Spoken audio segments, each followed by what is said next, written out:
पिछली श्रृंखला में हमने कबीर पर विचार किया और यह जाना कि वाणी से अक्खर, स्वभाव से फक्कर और भाषा के डिक्टेटर कबीर भक्ति काल के मूर्धन्य और लोकप्रिय कवि हैं। उनके पद आज भी घर घर में गाए जाते हैं। यह उनकी लोकप्रियता का परिचायक है।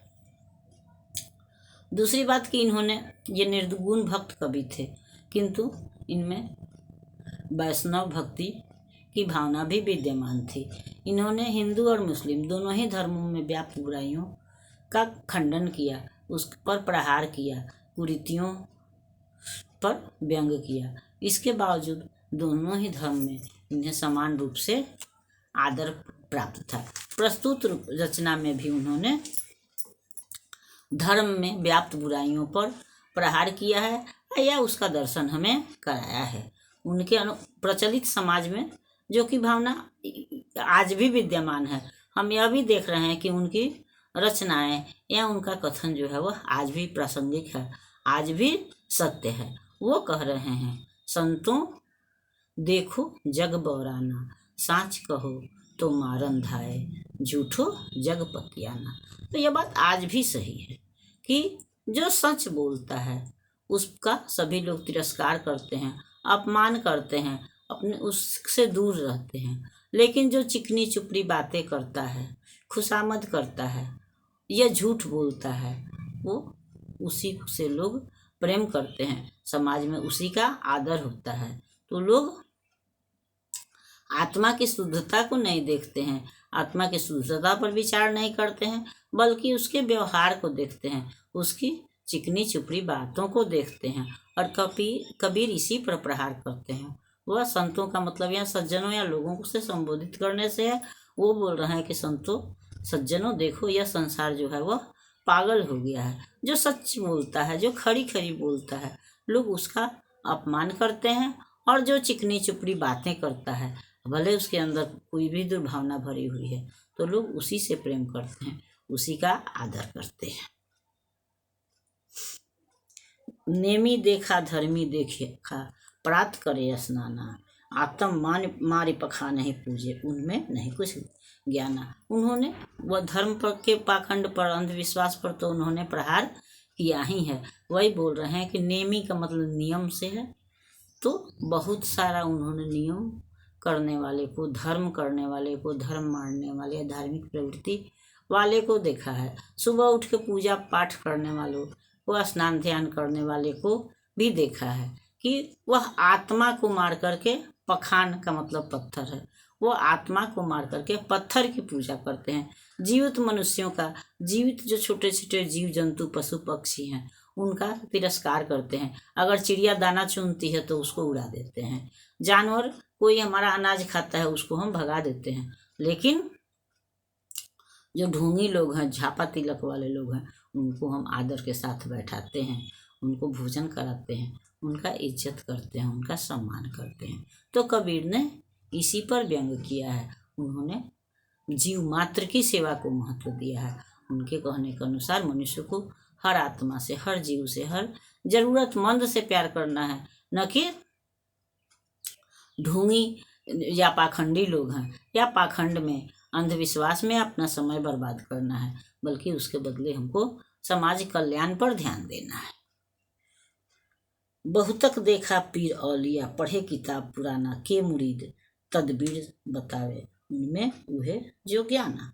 उन्होंने बहुत सारे पीर औलिया, ये मुस्लिम संत जो होते हैं उनको हम पीर या औलिया कहते हैं। तो वो कह रहे हैं कि हमने बहुत सारे पीर और औलिया को देखा जो किताब पढ़ते हैं, कुरान। किताब से मतलब धर्म, किताब का मतलब किताब है।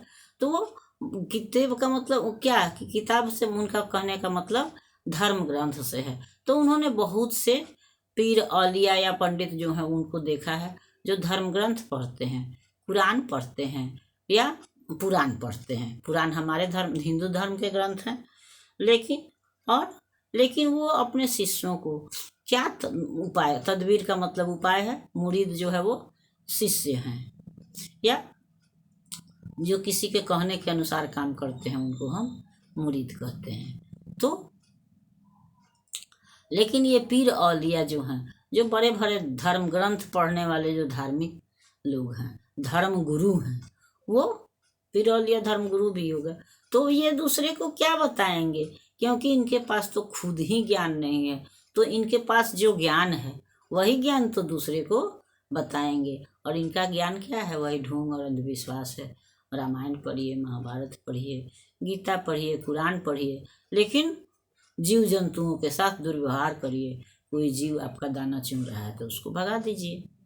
तो इस पर कबीर ने प्रहार किया है, या वही मनुष्य मात्र से प्रेम करने का इन्होंने प्रेरणा दी है, या यह चाहते हैं कि मनुष्य मनुष्य में प्रेम हो। आसन मारी डिम्ब धरि बैठे, मन में बहुत गुमाना, पीतर पाथर पूजन लागे, तीर्थ गर्व भुलाना। आत्म का मतलब आत्मा है और डिम्ब का मतलब दंभ है। तो आत्मा को मार करके और दंभ धारण करके, कहने वाले वैसे लोग जो कि वो समाज से दूर हट करके या ध्यान लगाकर कहीं बैठ जाते हैं कि मैं बहुत पहुंचा हुआ महात्मा हूँ, और इस तरह से वो दूसरे लोगों को अपनी ओर आकर्षित करते हैं। इस पंक्ति में उन्होंने वैसे लोगों पर प्रहार किया है, और वही बोल रहे हैं कि आत्मा को, हमारी आत्मा कुछ और चाह रही है, हमारी आत्मा तो लोभ लालच में फंसी हुई है, लेकिन हम ऊपर से ध्यान लगा के दंभ से धारण किए हुए बैठे हैं।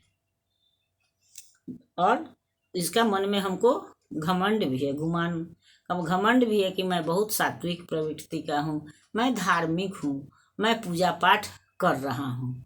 तो इस तरह से, लेकिन पीतर पाथर, पीतर का मतलब पीतल भी है और पीतर का मतलब पूर्वज भी हो गया। तो पाथर तो पत्थर ही है। तो ये क्या करते हैं? आसन लगा के दंभ ढूंढ धारण करके बैठ जाते हैं, और पूजा किसकी करते हैं? या तो पत्थर की पूजा करते हैं, पितरों की पूजा करते हैं, और उसमें फिर अपने को बहुत बड़ा महात्मा समझते हैं। उसी गर्व में भूल जाते हैं, खुद को समझते हैं कि मैं बहुत बड़ा महात्मा हूँ, बहुत बड़ा ज्ञानी हूँ, लेकिन सच्चे ईश्वर का तो उनको दर्शन ही नहीं है, सच्चे ईश्वर का तो उनको ज्ञान ही नहीं है। उनको ये पता नहीं है कि मनुष्य मात्र में, जीव मात्र में ईश्वर है, प्रकृति के कण कण में ईश्वर है। उसको खोजने जाने की कोई ज़रूरत नहीं है। उनके अनुसार मोह को कहाँ ढूंढे बंदे, मैं तो तेरे पास में, ना मैं काशी ना मैं मथुरा, ना काबा कैलाश में। उनके अनुसार हर जीव में ईश्वर निवास करते हैं, और इसलिए वह चाहते हैं कि हर जीव एक दूसरे से प्रेम करे, मनुष्य हर जीवों से प्रेम करे। टोपी पहिरे माला पहिरे, छाप तिलक अनुमाना, साखी शब्द ही गावत भूले, आत्म खबर न जाना। या फिर सन्यासियों के या धर्मगुरुओं के बाहरी पहनावे पर इन्होंने व्यंग किया है, और बोला है कि वे टोपी पहन लेते हैं, छापा वाले कपड़े, गेरुआ वस्त्र, रंगीन वस्त्र धारण कर लेते हैं। और उसके बाद से साखी और शब्द, साखी जो है वो उन्हीं का पद है, जिसमें कि दोहा है, जो इसमें कि क्या है, जो कोई बात कही गई है उसके साथ उसका उदाहरण भी रखा गया है, इसलिए उसको साखी कहते हैं। और शब्द भी गेय पद है। तो कहने का मतलब कि जो धार्मिक, जो सन्यासी हैं, ढोंगी हैं, वास्तव में धर्मगुरु हैं, तो वो अपना वस्त्र बदल देते हैं, वस्त्र को रंगीन कर लेते हैं, और उसके बाद से टोपी छापा, माथे पर तिलक लगा लिए, टोपी पहन लिए, और उसके बाद से भक्तिपूर्ण पदों को घूम घूम कर गाते हैं, समझाते हैं। लेकिन उनको तो अपनी आत्मा का ही खबर नहीं है। उनको तो खुद पता नहीं है उनको क्या चाहिए। वो दूसरों को तो ज्ञान देते हैं, लेकिन अपनी आत्मा से उनको परिचय नहीं है। कहने का मतलब कि वो अपने वेशभूषा को ही ईश्वर प्राप्ति का मार्ग मानते हैं, आत्मा की शुद्धता पर उनका ध्यान नहीं है। हिंदू कहे मोहे राम प्यारा, तुर्क कहे रहीमाना, आपस में दो लड़ी में मरम न काहू जाना। उनके अनुसार यह आज भी सच है कि हिंदू कहता है, हिंदू के लिए राम प्रिय हैं, मुस्लिम के लिए रहमान प्रिय हैं, और दोनों ही धर्म के लोग धर्म के नाम पर लड़ जाते हैं। हिंदू मुस्लिम दंगे तो बराबर होते रहते हैं।